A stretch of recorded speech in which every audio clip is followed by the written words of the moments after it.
فقد قال الله تعالى في القرآن العظيم أعوذ بالله من الشيطان الرجيم بسم الله الرحمن الرحيم صدق رسوله النبي الكريم ونحن على ذلك من الشاهدين والشاكرين والحمد لله رب العالمين. تمام تعریف اللہ وحدہ لا شریک کے لیے، اسی کی خاطر اسی کو سجدی ہے، اسی کے لیے لائق ہے جس کے سوا کوئی عبادت کے لائق نہیں. اور بے پناہ درود و سلام ہمارے آقا مولا صلی اللہ علیہ وآلہ وسلم کی بے پناہ عرفہ والا ذات پاک کے اوپر. دوستو الحمدللہ ثم الحمدللہ، اس وقت بڑی شانوں والی، عظمتوں والی، عفتوں والی، برکتوں والی رات ہے. اور مجھے علم ہے کہ مسجد ہے اور نماز کے لیے بھی خطیب صاحب کی بھی کیفیت دیکھ رہا تھا کیونکہ کمیٹی ہوتی ہے. میں حائل ہونا نہیں چاہتا، زیادہ دیر ایک آدھ منٹ میں آج آتے ہوئے بھی لیٹ ہو گیا. خیال نہیں تھا کہ شاید آتے ادھر مغرب و عشاء کے درمیان بات کر سکوں گا. خوبصورت ترین انداز تھا محفل کا، سجی ہوئی وجدانی، انتہائی خوبصورت کلام اور آپ سن رہے تھے. اللہ تعالیٰ اپنے کرم کے ساتھ، اپنے فضل کے ساتھ اور اپنے حبیب علیہ السلام کے نالین پاک کے صدقے سے ہم سب کو اس بے پناہ رحمتوں والی، برکتوں والی، عظمتوں والی رات سے بھرپور استفادہ حاصل کرنے کی توفیق عطا فرمائے. ہمارے دلوں کو کینے سے پاک کرے، ہمیں اپنے کرم کے ساتھ اپنے حبیب علیہ السلام کے نالین پاک کے صدقے سے ویسا بنا ڈالے جیسا وہ ہمیں دیکھنا چاہتے ہیں. وقت ایسا ہے، معراج پاک کی بات کرنی اس کے لیے وقت درکار ہوتا ہے.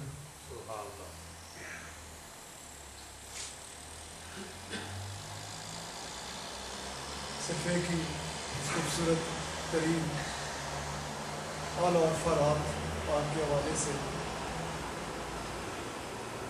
خوبصورت قصیدہ معراج حسان صاحب کا اپنا انداز ہے، اپنی محبت میں ڈوب کے پڑھ رہے تھے میں اور آپ سن رہے تھے.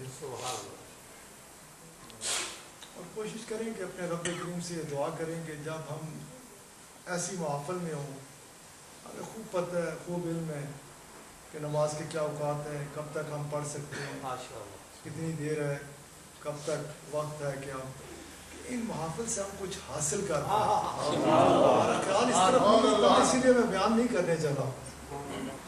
عجیب حال ہے، یہ وہ مقامات ہوتی ہیں مساجد جدھر دل نفاق سے پاک ہوتے ہیں، جدھر بندہ آتا ہے تو نفرت ختم ہوتی ہے، محبت آتی ہے. ادھر بیٹھ کے بندہ آگے سے آگے جائے، ادھر کمیٹیاں تے اے تے او. میں تو کوشش کرتا ہوں کہ تھڑے تے بیٹھ کے بھی گل کرنا تاکہ کچھ پا سکن، کچھ حاصل کر سکن. اللہ تعالیٰ اپنے کرم کے ساتھ، میں ایک ہی بات کر کے اپنی بات کو سمیٹتا ہوں. ہمارے بادشاہ صلی اللہ علیہ وسلم، ہمارے آقا علیہ السلام، کائنات کے شہنشاہ، اللہ تعالیٰ کے حبیب صلی اللہ علیہ وسلم، آپ اپنے محل مبارک میں رونق و فروغ ہیں. وہ مقام آج بھی بیت اللہ شریف میں باب فہد اور باب ملک عبدالعزیز کے درمیان میں جب آگے جائیں مطاف سے کچھ پہلے جہاں شروع ہوتا ہے ادھر وہ ایک خوبصورت مقام ہے. آج بھی بندہ ادھر جا کے بیٹھ جائے نا تو ایک عجیب کیفیت ہو جاتی ہے، بندے لطف آتا ہے. جدھر جو وہ مقام جدھر سے رسول اللہ صلی اللہ علیہ وآلہ وسلم آپ تشریف لے گئے تھے. آپ علیہ السلام رونق افروز ہیں، بے پناہ شانوں کے ساتھ رونق افروز ہے. اور جبرائیل امین دربار رسالت مآب صلی اللہ علیہ وآلہ وسلم میں حاضر ہوتے ہیں. رسول کریم شہنشاہ کل عالم صلی اللہ علیہ وآلہ وسلم آپ علیہ السلام، کیونکہ آپ صلی اللہ علیہ وآلہ وسلم آپ ہیں ہی نوازنے والے، کرم فرمانے والے، عطائیں فرمانے والے. آپ علیہ السلام نے اپنی ان آنکھوں مبارک کو وہ انداز دے رکھا ہے ویسے جبرائیل امین بڑے ڈر ڈر کے آتے تھے کیونکہ ادب سکھانے آتے تھے. جو سکھانے آتا ہے نا اسے خوب پتا ہوتا ہے. وہ خود سکھانے آتے تھے, انہیں پتا, تو خود بتانے آتے تھے کہ خبردار یہ ایسا مقام ہے, ادھر آواز بلند ہوئی سب کچھ غارت, کچھ پلے نہیں رہ جائے گا, تو یہ سمجھتا رہے گا. اور اللہ تعالیٰ ساری سمجھ تو کٹے کے اچھا ہو گیا. یہ سب تصنع بناوٹ ہے بھائی, یہ سارا سلسلہ کچھ بھی نہیں ہے. جو کچھ ہے نا جب اس تو نکلتا ہے تو پھر اگے پتا چلتا ہے کوئی چیز اصل حقیقت کس چیز کا ہے. وہ بتانے آتے تھے, لوگوں کو سکھانے آتے تھے, سمجھاتے تھے. قرآن ہے, خبردار ادھر ہوش کرنا, سنبھل کے بیٹھنا, ادھر آواز بلند ہوئی نا سب کچھ ضائع ہو جائے گا. تو یہ سمجھتا رہے گا میرے جہاں حاجی کوئی نہیں, میرے جہاں نمازی کوئی نہیں, میرے جہاں پرہیزگار کوئی نہیں, میرے جہاں کوئی نہیں. تو یہ سمجھتا رہے گا اور میں تیری مت ہی مار جاؤں گا, تر پتہ ہی نہیں لگن دیا گا کہ تیرے کو ہوئے کی گیا. تو یہ وہ ہیں جو یہ سکھانے آتے تھے, جو یہ سمجھانے آتے تھے, جو یہ پڑھانے آتے تھے, جو سکھانے آتا تھا, پڑھانے آتا تھا, سمجھانے آتا تھا. ان کی کیفیت کیا ہوگی یہ کوئی گمان ہی نہیں کرتا کہ وہ اس دربار پاک میں جب آتے تھے تو ان کی کیا کیفیت ہوتی ہے کہ وہ تو خود لے کے آتے تھے احکامات کا. خبردار یہ وہ مقام ادب ہے. آئے اور آقا علیہ الصلوۃ والسلام آپ نے انہیں نوازنے کی خاطر اپنی ان آنکھوں مبارک کو وہ انداز دے رکھا ہے کہ جو وہ تو ایسے ہیں کہ جو ان کا ہو جاتا ہے نا, جس کا ادھر دل تعلق جڑ گیا, جڑے صحیح, کنیکشن قائم ہوئے صحیح. جب کنیکشن قائم ہو جاتا ہے تو اس کی آنکھوں کے آگے سے پردے اٹھا, وہ بھی آنکھیں بند کرتا ہے تو اس کے آگے سے ہر پردہ ہٹ جاتا ہے اور وہ پتہ نہیں کہاں سے کہاں چلا جاتا ہے. آقا علیہ الصلوۃ والسلام آپ کی شانیں تو برآں برآں, آپ نوازنا چاہتے تھے, آپ کرم فرمانا چاہتے تھے, اور اس نے بھی بھیجا تھا اسی لیے کہ جا جبرائیل ذرا پہنچ تو صحیح. آپ کو پتا تھا وہ آ رہے ہیں, آپ کو پہلے سے خبر ہوتی تھی. یہ تو جبرائیل امین تو یہ ایک وہی میں پھر بات کروں گا کہ آقا علیہ الصلوۃ والسلام کے دربار پاک سے نوازے جاتے تھے کہ آتے تھے. کئی بار ایسا نہیں ہو رہا اغوا کے آگے عرض کی الف لام میم رسول اللہ صلی اللہ علیہ وآلہ وسلم, آپ نے میں نے جان لیا, مجھے پتا چل گیا, مجھے خبر ہے میرے پاس, اچھا مجھے کیا فرمانا چاہتا ہے, آگے بڑھ, آگے بات نہ تو جانتا ہے نہ یہ جانتا ہے. صحابہ کرام رضوان اللہ تعالیٰ علیہ اجمعین نے ایک بار عرض کی تھی کہ یا رسول اللہ صلی اللہ علیہ وآلہ وسلم یہ ہے کیا؟ آقا علیہ الصلوۃ والسلام نے فرمایا کہ ھذا بینی و بین ربی, میرے اور میرے رب کے درمیان راز ہے. ابراہیم کو بھی نہیں پتا کہ میرے رب نے میرے ساتھ کیا بات کی ہے.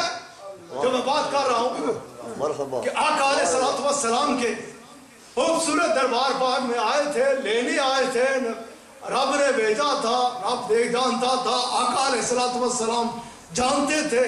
آقا علیہ الصلوۃ والسلام کا وہ انداز مبارک ہے. اب یہ کھڑے ہوئے, اب لینا ہے, اب کھڑے ہیں, اب دیکھنا ہے کہ کیا لے پاتے ہیں یا نہیں. حکم ہے اس کا کہ جاؤ حاضر ہو جاؤ میرے حبیب علیہ الصلوۃ والسلام کے دربار پاک میں. سبحان اللہ.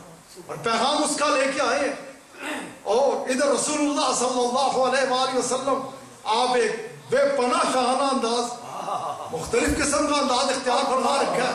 آپ جبرائیل امین پیغام کس کا لائے ہیں؟ رب کریم کا. اور دربار کس میں حاضر ہے؟ رسول کریم صلی اللہ علیہ وآلہ وسلم کے.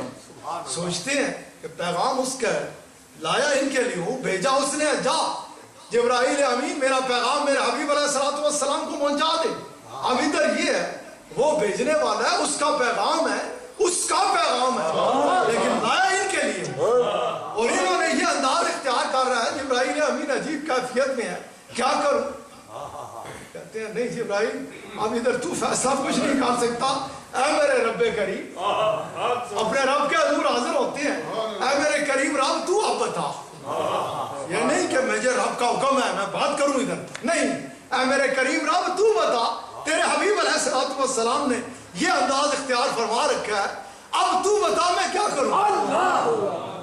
کیا میں کھڑا رہوں, ایک دن کھڑا رہوں, 2 دن کھڑا رہوں, سالوں کھڑا رہوں, اس وقت تک انتظار کروں؟ گو پیغام تیرا ہے, حکم تیرا ہے, لیکن دربار تیرے حبیب علیہ السلام تو فیصلہ فرما کہ میں کیا کروں، ادھر ہزاروں سال کھڑا رہوں، اس وقت تک کھڑا رہوں جب تک تیرے حبیب علیہ السلام آنکھیں کو وہ انداز اختیار فرما کے میری طرف دیکھتے رہیں، اس وقت تک منتظر رہوں، یا میں پیغام تیرا عرض کروں، تیرا پیغام پہنچاؤں۔ رب کریم کے دربار میں جب عرض کی نا، رب تعالیٰ نے فرمایا کہ آپ نے جو لینا تھا لے لیا، جبرائیل امین تو امتحان میں کامیاب ہو گیا، اب آگے بڑھ، میرے حبیب علیہ السلام سے کوئی چیز چھپی ہوئی نہیں، اب میں تجھے انعام دیتا ہوں۔ انعام سے نوازا رب کریم نے، اور انعام کیا تھا؟ بڑھ، اس سے بڑھ کر رب تعالیٰ نے فرمایا میں تجھے انعام دیتا ہوں۔ رب کریم فرما رہے ہیں جبرائیل